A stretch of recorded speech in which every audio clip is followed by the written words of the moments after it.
Hey guys, welcome to Whisktakers. My name's Leuven, and today we'll be taking a look at how to use Sorbet Shark Cookie in guild battles.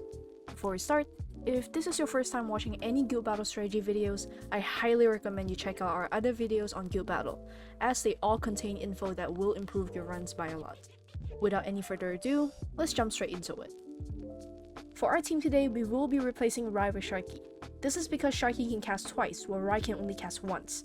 The rest of our cookies pretty much follow the same setup as a basic Shroomy setup, which I'll link in the card right now. Feel free to take a look at those if you need a refresher or you're just new to this. So let's talk toppings for Sharkie. You'll be building him with full attack toppings and a minimum of 8% cooldown. 8% is the absolute minimum and has very tight timings, so it's ideal you have something like 10% and above. You can always swap out one attack topping for one cooldown topping if it's too hard to get those substats, and it's generally what a lot of people have been doing while they slowly work towards getting one full set of attack toppings. The cooldown amount really depends on your playstyle and what timings you're able to do, so it's best to just play around with the amount and decide how much you would need yourself. In general, even with low attack stats, Sharkie will still yield higher damage numbers than Rai. With your topping set, we'll take a quick overview of our team. I know I keep forgetting to mention this, but for any of our strats to work, you will need a max clock.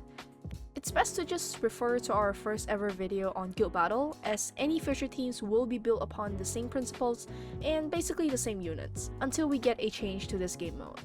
If you do not have a maxed out clock, feel free to check out this beginner strat that will still give you pretty big damage numbers. With all that out of the way, let's jump straight into the strategy and see how a successful run should look like.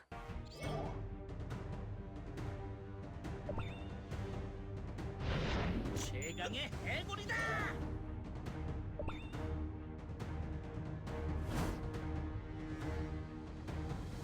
이걸로 끝이다. 최강의 해골이다! 자.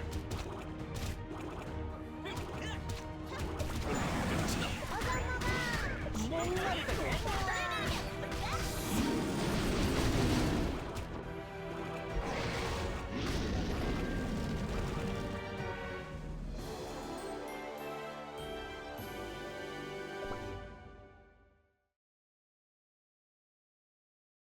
Alright, so that didn't look too hard. Let's see how we can replicate this. For today, I'll be teaching a semi-auto strat that has helped me a ton in making sure I get the best runs consistently, without failing or missing anything at all. You want to start off by making sure you're on auto mode. Then you click on Lico to put him on this timer. What this does is make sure that no cookies are automatically casted until this cookie that's on the timer is off cooldown. Having this also helps to insta-cast, making sure you don't miss or waste any time in casting. Once Lico is casted, you want to click on it again, and put him on timer. Once we're at the dragon, you want to start doing some manual work, which really isn't that different from the usual. Cast DC when Lico is at the pillar right here. Next, cast Shroom at your preferred timing. Cast same time as DC if you're doing safe Shroom, and cast at about 3 o'clock sling if you're doing risky Shroom like I am here.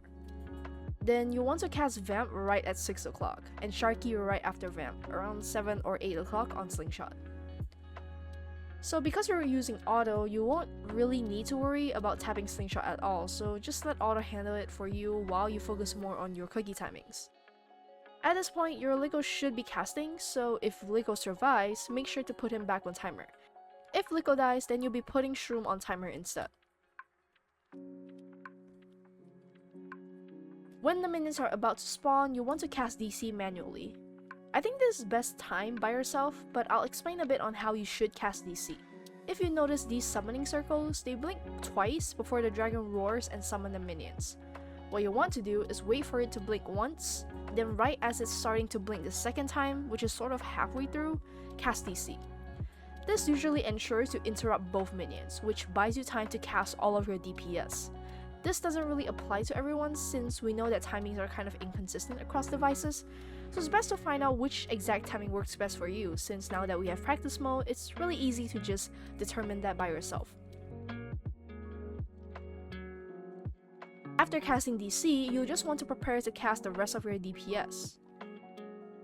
With auto, you don't have to worry much about Lico, so you can just focus on casting Shroom, Vamp, and Sharkie. Wait for the minions to wipe out your team, and you're basically done.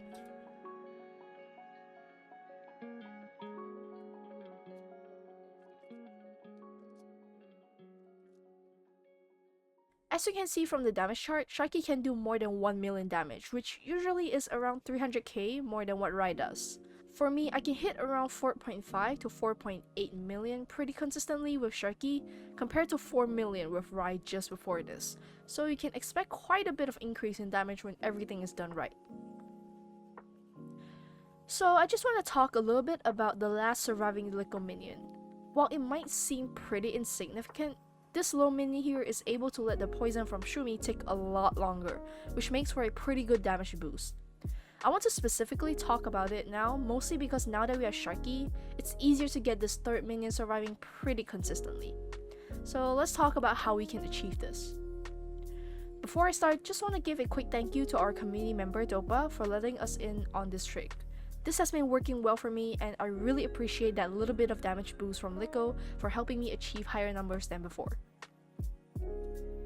The main thing you have to understand with the Dragon's Meteor attack is that it's kind of an AoE attack, but also targeted. If there are units to kill here, then it won't really touch anything outside of this area.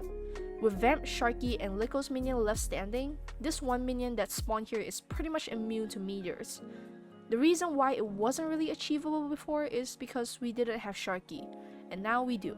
So let's go straight into the configuration. To achieve a third cast on Lico, it gets pretty complicated. There's two ways to approach this. First is the cheaper, easier option that might compromise your run if the game decides to bug out, or the more expensive but consistent option that can still give you pretty good results. The first option is reducing Lico's cooldown to around 19.5%. You can keep it at 20% too, but for me personally, I have it on 19.5 and it's been working pretty well for me, despite having bugged out runs. The reason for 19.5 CD is due to auto attacks reflecting damage back onto Lico, so by having 19.5, it's reducing the amount of auto attacks he's doing, which leaves you with more HP to survive till the third cast. 19.5 hits the sweet spot of achieving third cast, but the minions are still able to rush forward in case he still crits himself to death anyway. For his damage resist, I recommend still having a fair amount on him, something like 10% and above is good, and it makes this work out even better. I myself have 8.8 and it's been working out for me, so maybe lower is fine too, but generally having damage resist is still really good. For the second option, it's going to take a lot more effort.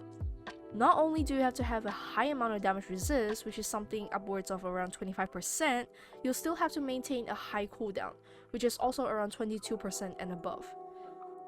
You'll also be best advised to utilize the HP and defense research options in the lab for this to work. This is kind of like the ultimate foolproof config, which is basically making the Lico indestructible, and still able to make that third cast. It will take a lot of time and effort to achieve this, but in the end, it is still a safer, more consistent option for anyone who's willing to sweat more for guild battles. Now that all of the boring nerd talk is done, we'll just go over the skill cast order one more time. First, turn on auto mode, then put Lico on timer. Once Lico has casted, put him on timer again.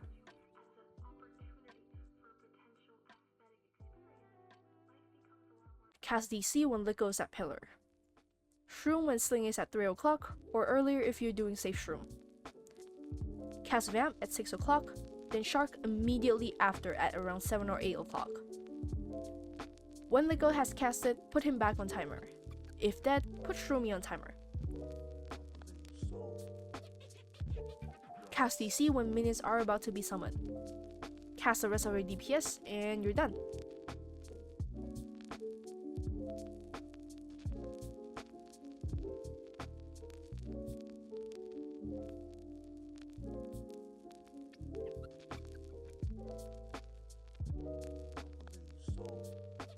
So, that's all for how you can use Sharkie in guild battles.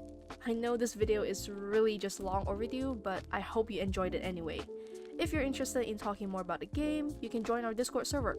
We have a great community of people who are willing to offer advice and help, have discussions, and generally just have fun with the game. If you're interested in joining our guild, you may go to our applications channel and put in an application. We accept members of all kinds, whether you're fully free to play or a pay-to-win player. We don't always accept new members, but when a free spot comes up, we'll review the applications in that channel. If you enjoyed this video or you learned something, leave a like and consider subscribing. Thanks for watching. Have a nice day.